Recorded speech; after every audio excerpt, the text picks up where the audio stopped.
여러분 안녕하세요. 행복한 노후를 준비하는 금태연구소의 박정현입니다.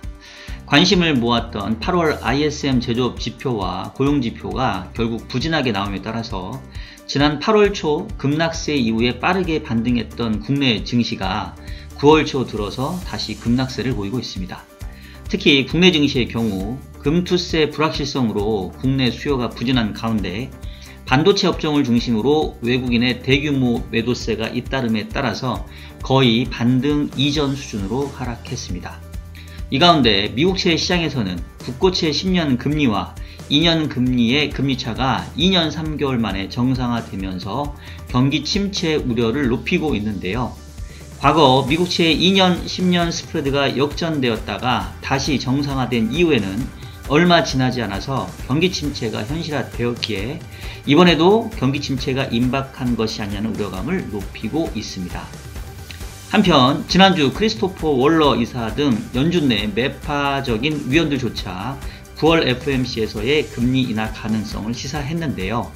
자, 과연 연준은 경기 침체 위험에 효과적인 대응을 할 수 있을 것인지, 아니면 이미 경기 침체에 후행하는 통화정책으로 인해 또다시 자산시장의 붕괴를 막을 수 없을 것인지 오늘 영상에서 함께 고민해 보도록 하겠습니다. 자, 그러면 일요일에 만나는 이슈 분석 지금 바로 시작하도록 하겠습니다. 자, 여러분 주말 잘 보내고 계신지요? 현재 시각 9월 8일 오후 4시 11분을 지나가고 있습니다. 오늘 영상 업로드가 조금 늦었는데요. 사실 좀 고민이 많았어요. 이제 지난주 시장을 보면서 지난주 아시는 것처럼 상당히 다시 시장이 좀 불안한 모습들을 보였고요. 지금 주간 단위로 보게 되면은 나스닥, S&P 다우, S&P 나스닥이 3%, 4%, 5%대의 하락률을 보였고요. 국내도 코스피가 4% 후반, 코스닥이 8%에 가까운 하락세를 보이면서 사실 거의 지수로 봤었을 때는 특히 코스피, 코스닥은 지난 8월 초 오프닝에서 얘기했던 것처럼 반등하기 전 수준으로 다시 좀 하락을 하는 모습들을 보였고요. 특히나 삼성전자가 다시 68,900원, 6만전자로 털썩 주저앉았고 SK하이닉스도 전 저점에 도달을 했습니다. 기본적으로 외국인들의 매도세가 지속되고 있어요. 지금 지난주에 주간 단위로 외국인이 2조 원 정도의 순 매도를 보였는데, 그러니까 2주 전에, 지난주에도 1조 8,900억, 그러니까 거의 1조 9천억 원대 정도의 순 매도를 보여줬고요. 결국은 집중적으로 지금 매도를 쏟아내고 있는 거는 주로 삼성전자와 하이닉스 반도체 투톱이라고 볼 수 있겠습니다. 사실은 외국인들 입장에서는 반도체 섹터도 있지만 주식회사 대한민국을 거래하는 가장 대표적인 창구라고 볼 수 있겠고, 또 한편으로는 한국 시장이 일종의 이 글로벌 경기의 카나리아 같은 역할, 탄광 속의 카나리나 같은 그런 어떤 가장 민감하게 반영되는 그런 섹터이다 보니까 특히나 이 삼성전자와 하이닉스에 대한 매수 매도가 이제 결국은 주식시장 전체에 대한 센티멘트와 연관되어 있다라고 볼 수 있겠고요. 지금 나스닥도 상당히 지난주 금요일날 특히 2% 중반대 빠지면서 이 주말까지도 상당히 좀 불안한 모습들을 보였고, 그동안 이 반도체 섹터의 가장 세계에서 가장 중요한 주식이라고 누가 일컫더라고요. 엔비디아 주가도 지금 지난주 금요일에 4%를 빠지면서 확연히 이전에 비해서는 지금 상단이 막히면서 지금 뭔가 어느 정도 이 피크아웃에 대한 우려감들을 지금 높이고 있는 상황입니다. 그래서 지난 몇 년 동안 특히 작년부터 진행됐던 이른바 기술주의 상승이 이 AI 반도체의 주도로 이루어졌었는데, 이런 것들이 이제 확연히 뭔가 좀 끝나는 듯한 이런 모습들을 좀 보여주고 있고요. 이제 그와의 가장 크게 직격탄을 맞고 있는 게 바로 우리 반도체 업종이고, 그러다 보니까 코스피, 코스닥도 지금 올해 YTD 기준으로 이제 코스피가 마이너스 4%, 코스닥이 마이너스 18%까지 급락하는 이런 모습들을 지금 보여주고 있습니다. 상당히 여러모로 지난주 시장을 보면서 이게 참 역시 좀 상당히 좀 뭔가 우려할 만한 수준에 왔다라는 좀 생각이 들었고요.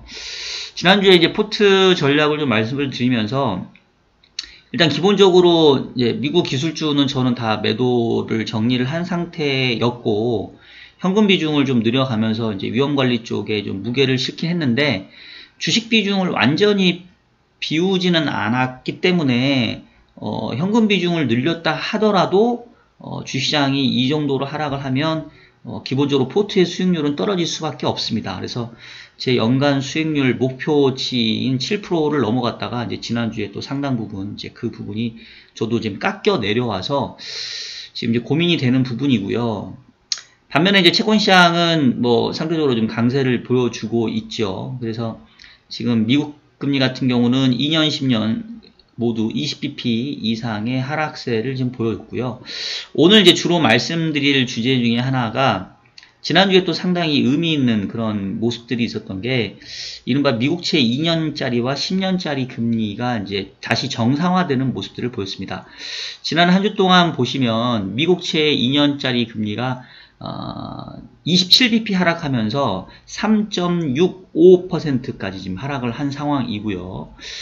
반면에 미국채 10년짜리는 20bp 하락을 해서 3.71. 그래서 우리가 수익률 곡선을 보시면 지금 이게 현재 수익률 곡선인데 2년짜리 금리보다 10년짜리 금리가 지금 높아요. 근데 이게 보시면 뭐 한 달 전과 비교해 보면 2년 금리보다 10년 금리가 낮았죠. 사실은 뭐 수익률 곡선 상에서는 금리가 낮고 만기가 낮은 수준에서 만기가 이렇게 길어질수록 이른바 수익률 곡선이 우상향하는 그런 커브가 이제 정상적인 커브인데 지금 미국 시장에서는 커브가 이제 약간 V자 형태로 지금 일그러져 있죠. 그래서 사실 이제 10년 이상 구간은 약간 그 세그멘테이션 돼 있는 약간 분절된 그 구간이라서 주로 이제 1개월부터 10년짜리의 구간을 좀 많이 봐야 되는데 보시면 단기 쪽 금리보다 장기 쪽 금리가 이제 낮다는 얘기는 향후에 경기 침체에 대한 우려 또 금리 인하에 대한 기대를 선반영하고 있다라고 이제 보는 게 맞는데 그 중에서도 이제 2년짜리하고 10년짜리 금리 차를 상당히 의미 있게 보는 이유가 이 2년, 10년 금리의 역전과 정상화가 결국은 이 경기 침체에 임박한 신호라는 거를 이제 과거에 시사했기 때문에 그렇습니다. 사실은 이제 저희 구독자분들 중에서도 워낙 이 시장의 메커니즘 잘 알고 계시니까 이제 저한테 여러 차례 좀 요청을 하긴 했어요. 그 박사님 이제 뭐 장단기 금리차 역전 이후에 재정상화 가능성 임박해 있는 것 같은데 좀 한번 다뤄주시죠 라는 요청이 있긴 했는데 사실 저는 조금 뜸을 들이고 있었거든요. 왜냐하면 이제 실질적으로 장단기 금리차가 역전됐다가 다시 정상화되는 구간은 이제 기준금리 인하가 실행된 다음이에요. 그래서 저는 이제 금리 인하가 되면 이제 그때 좀 크게 다루려고 했었는데 아직 기준금리 인하가 현실화되지 않았음에도 불구하고 지금 이제 그 2년, 10년 스프레드가 정상화되는 게 상당히 이례적인 상황이긴 합니다. 그래서 이제 저도 더 이상 이 부분에 대해서 이제 늦출 수가 없기 때문에 오늘 주로 이 장단기 금리차 정상화에 대한 얘기들을 말씀을 드릴 거고 결론적으로 좋지 않은 기억들이 좀 떠오른다라는 차원에서 상당히 좀 우려의 시각을 나타내고 있습니다. 자, 일단 이제 하나하나씩 짚어갈 텐데 먼저 제가 이제 그 8월 초에도 뭐 말씀드렸고 여러 차례 얘기했던 게 일단은 9월 초에 발표되는 그 미국의 ISM 제조업 지표와 고용 지표를 좀 보자. 왜냐면 이제 이게 결자 해지 차원에서 8월 초에 이 주가의 급락을 가져왔던 게 제가 여러 차례 말씀을 드렸습니다만은 결국은 8월 5일날 이른바 블랙 먼데이라는 게 있었지만 실질적으로 그 전 금요일, 그 전 목요일날 이미 주가가 이제 큰 폭으로 하락하면서 이른바 전조가 있었고요. 그때 이 시발점이 됐던 게 8월 1일날 나왔던 미국의 ISM 제조업 지표, 그 다음에 8월 2일날 나왔던 미국의 고용지표가 연이어 부정적으로 나왔기 때문에 그러면서 결국은 이 월요일날 이른바 블랙 먼데이급의 주가 폭락이 있었던 거거든요. 그래서 이게 이제 8월 초에 이렇게 시작을 했다가 다시 이제 빠른 반등을 보였기 때문에 9월 초에 발표되는 이 다시 ISM 지표와 이 고용지표가 만약에 조금 개선이 된다고 하면 아, 경기 침체 우려가 과도했구나 라면서 좀 더 이 반등을 좀 이어갈 수 있을 테고, 물론 추세는 꺾였다라고 말씀드렸고요, 진작.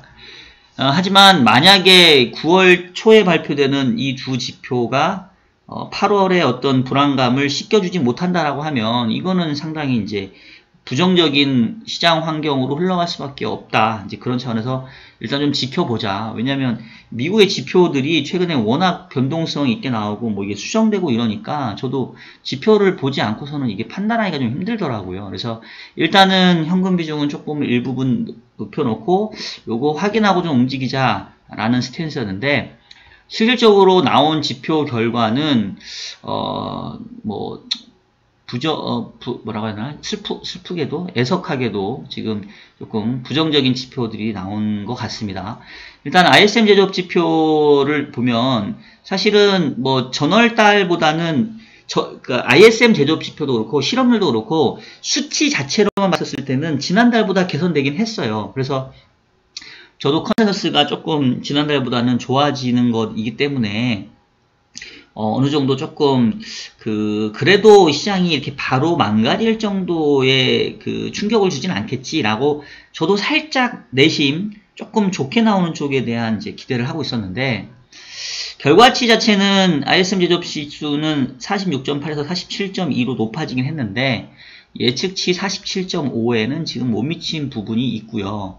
그 다음에 이제 세부 지표로 봤었을 때 지난번에는 이 고용 지표가 부진하게 나와서 조금 안 좋았는데, 이번에는 고용 지표는 괜찮았는데 ISM 제조업 지표의 하부 지표 중에서는 기본적으로 가장 많이 보는 게 고용 지표가 아니라 원래 신규 주문 지수거든요. 근데 그 신규 주문 지수가 사실 좀 부정적으로 나왔죠. 그러면서 이게 조금 뭔가 싸한 분위기를 이제 연출했던 게 사실입니다. 그래서 그 숫자 자체를 보여드리면 신규 주문 지수가 47.4에서 44.6으로 떨어졌죠. 전체 ISM 제조업 지수는 반등했지만 선행지표격인 신규 주문 지수는 좀 하락하면서 일단 ISM 제조업 지표에 대한 부정적인 그런 해석들이 좀 나타났고요. 뭐 그 이후에 서비스업 괜찮게 나왔지만 다시 또 이 고용지표가 좀 쐐기를 박아준 게, 저도 이제 지난주 금요일날 항상 요즘에 금요일날 주요 지표가 나오다 보니까 저도 금요일날 9시 반, 10시 반, 11시에 막 지표들 나오는 거 대기하고 있다가 맨날 확인을 하는데, 사실은 얘도 마찬가지로 지난달에 비해서는 좋아졌어요. 원래 지난달 발표됐던 게 11만 4천 건이었는데 14만 2천 건 나왔으니까 이제 좋았던 건데, 얘도 역시 예측치 16만 건보다는 부정적이었고, 그 다음에 이제 이번에 고용지표가 문제가 됐던 거는 그 앞에 발표된 지표들이 다 하향 조정됐다라는 거죠. 원래 지난달이 11만 4천 건 발표됐었는데 8만 9천 건으로 발표가 돼버렸고, 그 다음에 그 이전 건은 20만 6천 건이었는데 사실 17만 9천 건이었고, 그러니까 이게 두 달 동안 요놈들이 또 과대해서 이 미국의 고용지표를 이제 집계했던 거죠. 물론 실업률은 조금 낮아지긴 했지만, 그래서 결국 뭐 약간 반컵에 물 같을 수 있는 게 ISM 제조업 지수도 그렇고 이 고용지표도 그렇고 조금 좋게 볼 여지도 있고 조금 안 좋게 볼 여지도 있긴 했어요. 근데 이제 문제는 기본적으로 이 기세라고 해야 되나요? 최근에 경제 지표의 흐름 자체가 조금 부정적으로 나오고, 이래서 경기 침체에 대한 우려를 우리가 가져가고 있는 상황이었고, 그 다음에 이제 제가 계속 얘기했던 거는, 이제 더 중요한 거는 지금 현재 경기의 하강 우려가 있는데, 이 하강 우려 대비 과연 연준의 통화정책이 얼마나 속도감 있게 나와서 이 경기 하강에 대한 우려를 불식시켜주느냐, 이제 이 부분이 결국 중요하다. 그래서 양축을 다 보자고 했는데, 아직 금리 인하는 하지도 않았고, 지금 이제 뭐 말로서만 계속 립서비스만 해주고 있는 상황이었고, 반면에 경제지표는 이미 둔화되기 시작해서 우려감이 생겼는데, 이 지난주 나왔던 지표들이 그 우려감들을 불식시켜주지 못하다 보니까 지금 이미 경기 침체에 대한 우려는 이만큼 커졌고, 반면에 이미 어떻게 보면은 금리 인하를 7월 달에 해줬었어야 되는데 안 하고 지금 넘어온 격이 됐고, 9월에 금리 인하를 해준다고 하지만 이미 금리 인하가 9월에 한다 한들 늦어버린 게 아니냐 라는 그 생각이 결합되다 보니까 결국은 지난주에도 시장이 조금 그 이전에 반등했던 것들을 이제 빠르게 되돌리는 모습으로 나왔지 않았냐, 이제 이런 생각이 좀 들고요. 결과적으로 이제 제가 우려했던 좋은 금리 인하 국면에 있냐, 나쁜 금리 인하 국면에 있냐라고 하면 지금 금리 인하를 시작도 안 했는데 이미 나쁜 금리 인하 국면에서부터 시작되는 게 아니냐, 그런 지금 우려감이 생겨버린 것 같아요. 그래서 이거를 부식시키려면 경제지표가 생각보다는 좀 좋게 나오거나 아니면 금리 인하를 빠르게 해주거나 이 둘 중에 하나가 이제 나와줘야 되는데, 뭐 지금 사실은 이제 이게 양쪽 다 지금 요원한 상황이다라고도 볼 수 있겠고요. 전체적인 지표 자체는 일단은 이제 둔화되는 그림이기 때문에 이게 웬만큼 잘 나오지 않고서는 미국 경제 괜찮네 이런 생각을 하기가 이제 쉽지는 않을 것 같아요. 그러면 이제 문제가 금리 인하가 속도감 있게 나와줘야 되는 건데, 사실은 금리 인하를 속도감 있게 해줄 수 있는 여건은 충분히 마련이 됐다고 생각을 합니다. 왜냐하면 이제 이번 주에 발표되는 미국의 CPI가 이제 어떻게 보면 이제 키가 될 텐데, 지금 요번 주에 이벤트 캘린더를 보시면 수요일날 발표되는 미국의 8월 CPI가 제일 중요하거든요. 근데 제가 좋은 금리 인하와 나쁜 금리 인하를 구분하는 지표로 보자고 했던 게 경제 조건 지수, 경제 고통 지수 얘기했던 거 여러분 기억나시죠? 경제 고통 지수를 보게 되면 결국은 경기 여건 대비 빠른 금리 인하를 해줄 수 있냐 없냐라는 게 실업률하고 이 물가 상승률을 봐서, 실업률이 상승하는 속도보다 물가가 하락하는 속도가 빠르면 연준 입장에서는 충분히 실업률이 높아진다 하더라도 물가가 빠르게 떨어지니까 속도감 있게 금리 인하에 대응할 수 있다. 그러니까 이 경기 침체에 대한 우려를 불식시켜 줄 수 있는 적극적인 통화 대응이 나올 수 있기 때문에 금리 인하 국면이 좋은 쪽에 있다라고 우리가 기대해 볼 수 있다. 그래서 금리 인하를 해야 되는 필요성은 실업률로 보고 금리 인하를 할 수 있는 여력은 이 물가 지표로 보자. 그래서 이 두 가지의 합인 경제 고통 지수를 보면 좋은 금리 인하 국면에 있는지 나쁜 금리 인하 국면에 있는지 대충 감잡을 수 있는 게 아니냐라고 이제 제가 계속 이제 말씀을 드렸던 거죠. 그리고 실질적으로 지금 상황을 놓고 보면 이 실업률이 올라가는 속도만큼이나 물가가 지금 빠르게 떨어져 주고 있어요. 그리고 이번에 지금 나올 물가도 지난달 2.9인데 2.6까지 떨어집니다. 지금 예상치가. 제가 제 전망치 지난 8월 18일 날 이미 제가 말씀드렸어요. 2.9 정도인데 7월이 8월 물가는 한 2.6 정도 나올 것 같습니다. 기존의 제 모델로 봤었을 때는. 그래서 지금 컨센이 2.6이니까 뭐 비슷하죠. 이 2.6 컨센서스를 저는 8월 18일 날 말씀드렸다는 거. 근데 이게 뭐 제가 뭐 엄청난 모델을 갖고 있는 게 아니라 기존에 이제 미국 물가의 계절성이 있기 때문에 그 계절성의 패턴을 가만히 이렇게 따져보면 어느 정도 이 추세는 알 수 있어요. 그래서 이 추세에서 플러스 마이너스 하면 되는데, 일단은 컨센은 2.6인데 저는 이것보다도 조금 낮게 나올 수도 있다라고 보여집니다. 왜냐하면 지금 사실 물가는 전혀 이 문제거리가 아닌 게 이제 유가가 지금 살벌하게 빠져요. 지금 유가가 지금 70불도 깨고 지난달에 67불까지 하락을 했거든요. 그래서 어떻게 보면은 기존의 이 물가의 패턴보다 조금 더 낮게 나올 여지가 있습니다. 그래서 뭐 2.6 내지는 한 2.5까지도 저는 물가가 떨어질 수 있겠다라는 생각이 들고요.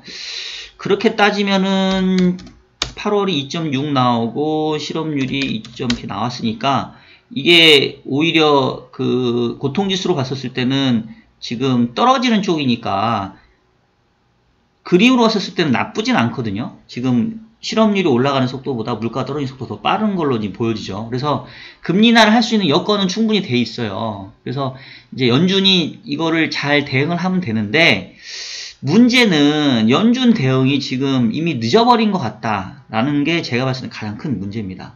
지금 연준이 지난주에도 뭐 다양한 그런 연준 위원들의 발언들이 있었고, 특히나 이제 매파적인 위원 중에 대표적인 위원이 크리스토퍼 월러라는 연준 이사인데 현재 연준의 2인자로 꼽히고 있고요. 이 양반이 대표적인 매파 위원이었어요. 근데 뭐 피벗 시기가 왔고 큰 폭 인하가 필요하다고 하면 지지하겠다. 근데 여전히 뭐 조금 지표는 봐야 되겠다. 이제 매파적인 위원들조차도 금리 인하 쪽으로 돌았기 때문에 뭐 9월달 FOMC에서 금리 인하는 제가 봤을 때는 이제 기정사실인 것 같은데, 문제는 지금 현재 그 CME 선물 거래소에 있는 그 FF 선물 시장에서의 9월 FOMC에 대한 전망치를 보게 되면 25bp의 인하 확률이 여전히 높습니다. 50bp 빅컷의 가능성이 여전히 낮게 지금 평가가 되고 있어요. 지금 보시면 9월 18일 날, 그러니까 우리 추석 연휴 그 다음 날이죠. 지금 25bp 인하 가능성 70%, 50bp 인하 가능성 30%밖에 지금 반응을 안 하고 있는데, 그러니까 이제 뭐 이거는 이제 센티멘트니까 임박하면 또 바뀔 수도 있습니다. 근데 일단은 이제 왜 이런 수치들이 나오냐면, 결국 연준 멤버들이 50bp 인하라는 빅컷에 대한 가능성과 기대치를 그렇게 크게 얘기해주고 있지 않아요. 이제 그러다 보니까 시장에서도 50bp에 대한 배팅을 지금 적게 하고 있는 거죠. 그러면 이제 실질적으로 9월 FOMC에서 금리 인하를 한다 하더라도 뭐 25bp의 인하가 나올 가능성이 큰 상황인데, 제가 봤을 때는 그러면 이미 늦어버린 거 아니냐. 지금 50bp를 해줘도 시원찮을 상황인데 지금도 정신 못 차리고 어떻게 보면 너무 대응이 늦다. 그래서 설령 9월에 25bp 금리를 인하해준다 하더라도 이게 과연 최근에 이 센티멘트가 약해진 부분들을 잠재울 수 있을 것이냐 라는 거에 대한 저는 좀 걱정이 하나가 있고요. 그 다음에 오늘 주로 말씀드리고 싶었던 이 2년 10년 스프레드의 역전에 대한 부분들을 이제 조금 말씀드리면, 사실은 기본적으로 저는 2년 10년 스프레드보다는 3개월 10년 스프레드를 더 신봉하는 사람이에요. 왜냐면 2년 10년 스프레드보다는 3개월 10년 스프레드가 훨씬 더 좀 정확한 게 많고, 특히나 지난 코로나 같은 경우는 2년 10년 역전 안 됐지만 3개월 10년은 역전이 됐었습니다. 그래서 좀 더 정확하고, 그 3개월 금리는 말 그대로 기준금리에 거의 그냥 붙어 있다고 생각을 하시면 됩니다. 그래서 결국은 지금 보시면 요 회색으로 표시한 게 경기 침체 구간이고요. 파란색이 2년 10년 스프레드, 빨간색이 3개월 10년 스프레드인데, 보시면 이렇게 장단기 금리 차가 역전이 됐다가 일정 기간의 시차가 지나면 경기 침체가 왔죠. 평균적으로 한 1년 6개월 정도, 한 18개월 정도의 기간이 지나면 이제 그 경기 침체가 왔었고, 그리고 바로 그 이전에 장단기 금리차가 역전됐다가 정상화되는 그 이후에 곧바로 와요. 이때도 보시면 거의 임박하죠.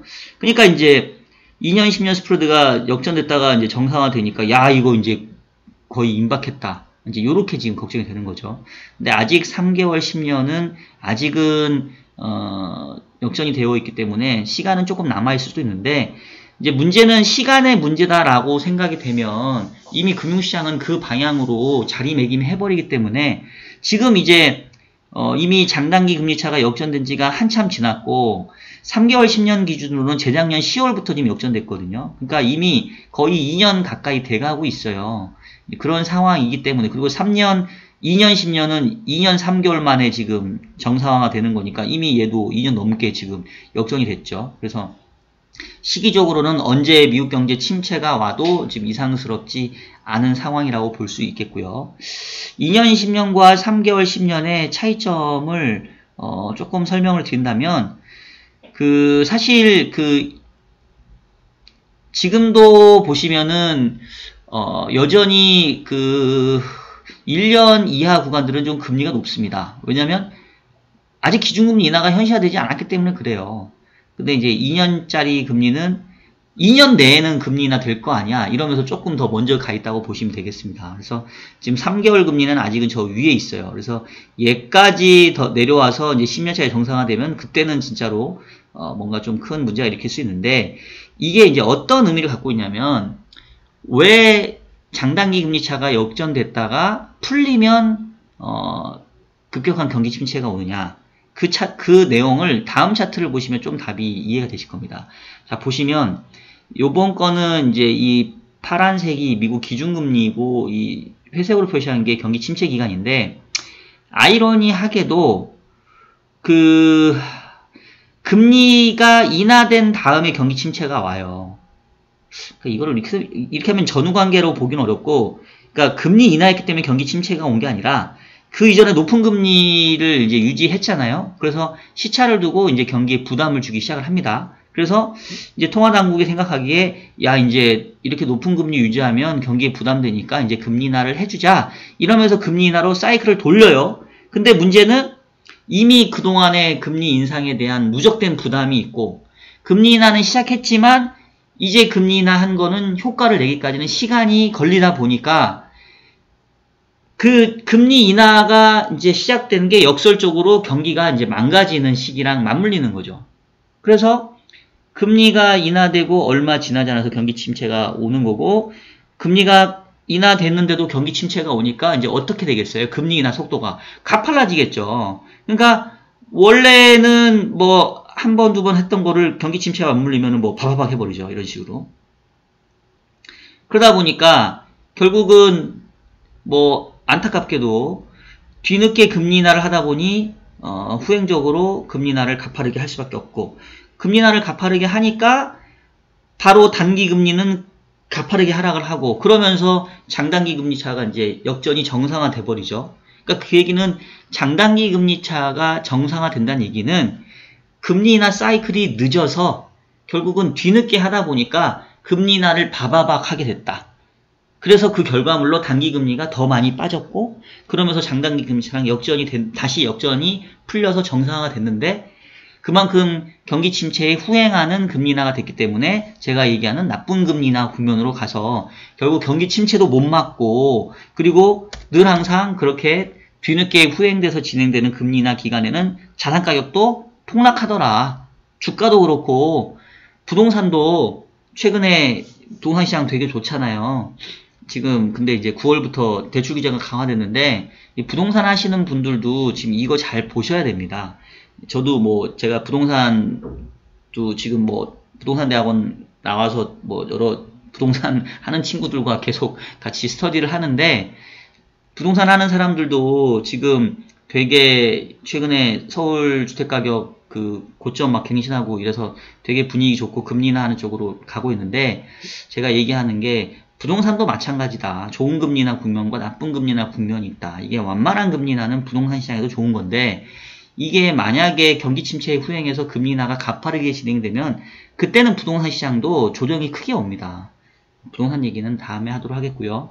어쨌든 그래서 지금 현재 그림상에서는 이미 금리 인하를 시작하지도 않았는데 이게 뒤쳐졌다라는 인식을 지금 지울 수가 없고, 가뜩이나 9월 FMC에서 25bp의 금리 인하만 이루어진다라고 하면 제가 봤을 때는 센티멘트를 돌리기가 쉽진 않아 보여요. 그리고 참고로 그 지금 금리 인하가 진행되면서 자산시장이 크게 조정을 받았던 게 크게 보면 2001년과 2008년 금융위기 때인데, 그때도 보시면 뭐 공통점이라고 하긴 그렇고 금리 인하가 늦다 보니까 어떤 식의 금리 인하가 진행됐냐면 2001년도에도 보면 6.5였던 기준금리를 첫 금리 인하 할 때 50bp 낮춰버립니다. 그 다음에 2007년도 9월 때도 50bp. 그러니까 금리 인상을 하다가 첫 번째 금리 인하를 했는데 50bp 인하로 시작을 해요. 그 얘기는 뭐예요? 금리 인하가 늦었다는 얘기잖아요. 안 그랬으면 기본적으로 25bp의 베이비 스텝을 밟겠죠. 근데 50bp의 금리 인하로 시작한다는 얘기는 이거 금리 인하가 늦었네. 그러다 보니까 이미 그 인정하고 시작하는 거지. 아, 미안해. 우리가 금리 인하 늦었어. 그러니까 시작할 때부터 50bp 때려주고 시작할게.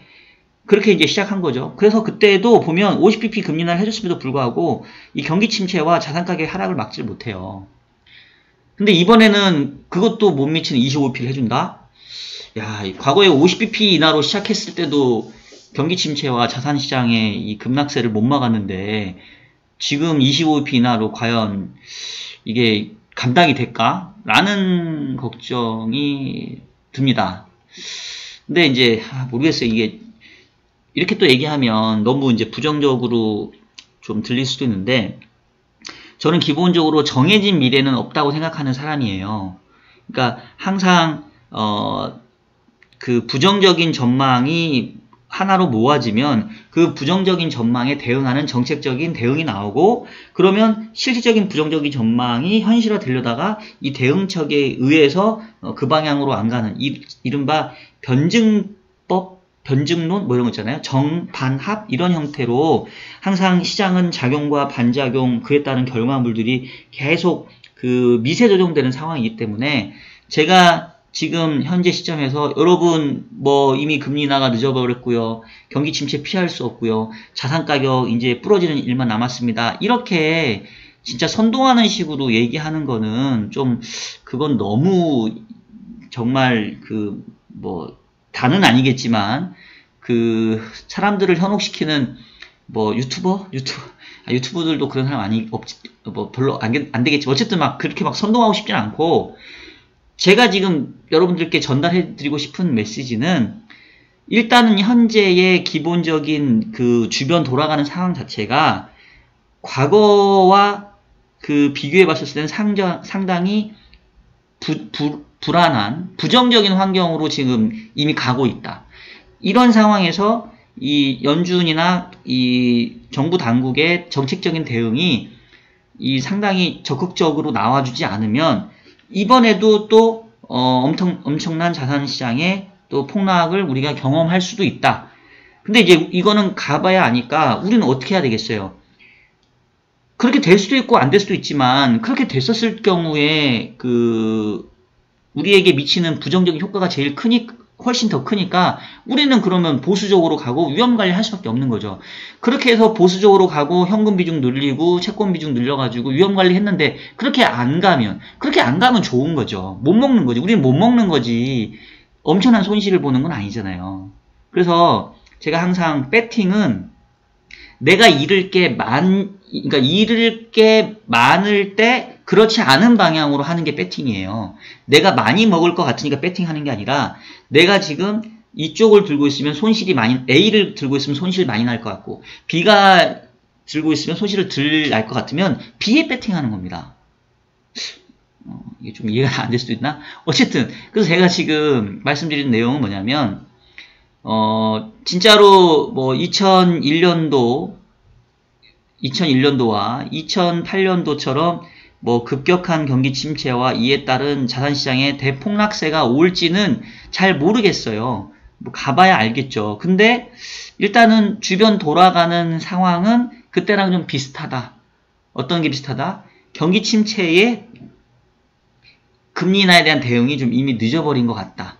그래서 이게 잘 대응이 안 되면 지난번과 같은 그런 큰 폭의 하락이 있을 수도 있으니, 없으면 좋겠지만, 그게 만약 생기면 우리는 그동안 벌어놓은 거 다 까먹으니까 그러면 결국은 욕심 버리고 지금은 최대한 보수적으로 현금 비중 더 늘리고 주식보다는 안전한 채권, 뭐 안전한 금, 뭐 이런 쪽으로 포트를 가져가야 되는 거 아니냐. 그러고 나서 좀 보자. 그렇게 안 가면 좋겠지만, 그 말씀을 좀 드리고 있는 거고요. 일단은 기대해 볼 수 있는 거는 11월 달에 미국 대선이 있기 때문에, 만약에 대선 이전에 이렇게 진짜 자산시장에 큰 폭의 대혼란이 온다라고 하면 민주당은 완전히 선거를 포기하는 거잖아요. 그러니까 뭔가는 나오지 않겠나라는 그냥 약간 뭐 희망 섞인 기대가 좀 있어요. 그래서 저도 이제 대선 때까지는 일단은 뭐 대폭락까지는 없지 않겠냐. 근데 오히려 선거 끝나면 좀 더 불안해질 수 있다. 이러면서 사실은 선거 전까지는 그래도 조금 박스권으로 보다가, 이제 선거 끝나고 그 다음 행정부가 들어서는 내년 1월까지 그 기간, 오히려 11월과 12월 연말 두 달이 저는 조금 불안하지 않나 싶었는데, 그거 뭐 그 기다리면서 지금 위험하게 여기서 한번 배팅 해보자 뭐 이럴 상황은 아닌 것 같아요. 분명히 지금 주가가 월요일날도 지금 미국 시장이 많이 빠졌기 때문에, 월요일날 보면 코스피 코스닥 안타깝게도 더 빠질 때가 있어 싶지만 또 하락하기 시작하겠죠. 그러면 또 누군가는 또 저점 매수는 기회다, 쌍바닥이다 뭐 이런 얘기를 할 수 있는데, 잘 모르겠습니다. 지금 이거 쌍바닥이라고 해서 접근할 때는 아닌 것 같아요. 일단은 뭐 한국 시장 너무 많이 빠져가지고 더 빠질 때도 없어 보이긴 하지만, 지금은 일단은 조심해야 될 때다라는 말씀을 다시 한번 좀 드리면서 오늘 영상은 오늘 이 정도로 마무리하도록 하겠습니다. 자, 여러분 지금까지 장단기 금리차, 미국의 10년, 2년 금리차가 2년 3개월 만에 정상화됨에 따라서 향후 경기 침체와 이 자산 가격의 폭락에 대한 위험들이 높아져 있음을 말씀을 드렸고요. 뭐 꼭 이렇게 간단하기보다는 그러한 위험이 커진 건 사실이기 때문에 이에 대한 대응을 하는 게 현명한 투자의 방법이다 라는 말씀을 좀 드렸습니다. 일단은 뭐 지금으로서는 뭐 현재로서는 현금 비중 조금 더 높이고 위험자산 줄이고 안전자산 높이는 쪽으로 포트를 가져가시면서 상황을 좀 지켜보는 게 최선이다 라는 말씀 다시 한번 드리겠고요. 관련해서 요번 주에 그 수요일날이 아마 8.15 방송이 있고요. 5시 반인가에 목요일날 연합뉴스맥스 7시에 방송이 잡혀 있습니다. 자, 여러분 그럼 한 주 마무리 잘 하시길 바라겠고요. 요번 주도 뭐 지난주에 이어서 험한 장이 예상이 되는데 멘탈 관리 잘 하시기를 바라겠습니다. 저는 다음 주 일요일에도 더욱 유익한 영상으로 여러분들 찾아뵙도록 하겠습니다. 여러분 다음 주에 뵐게요. 안녕.